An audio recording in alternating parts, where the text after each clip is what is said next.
So brachytherapy means that you're going in for day surgery, which means that you can't eat past about 10 o'clock the night before. It was funny. In my case, the anesthetist says to me, we can do this under a general or we can do it under a local. I said, general.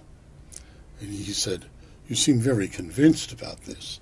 I said, Doctor, I'm showing absolute strangers of a part of my anatomy that I wouldn't show to my best friend.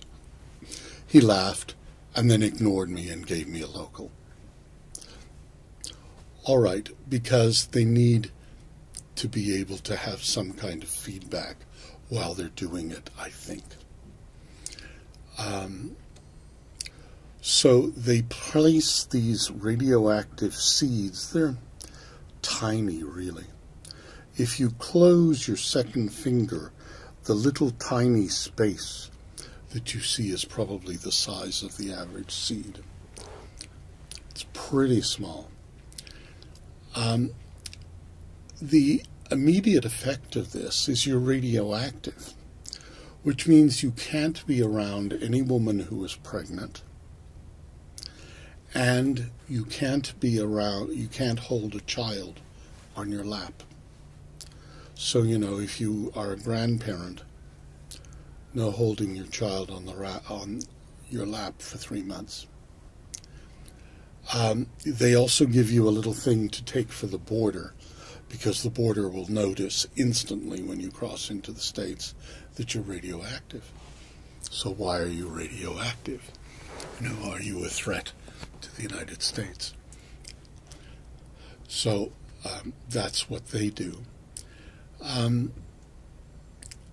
procedure itself is somewhat painful afterwards, not, as I recall, that painful during. That was at least my experience as I remember. I did have a problem afterwards for a while of needing to wear diapers. And again, this is not great as an experience, and it's certainly expensive. I mean, these diapers are enormously expensive for what they are. On the other hand, they're deductible because you can argue they're a medical necessity.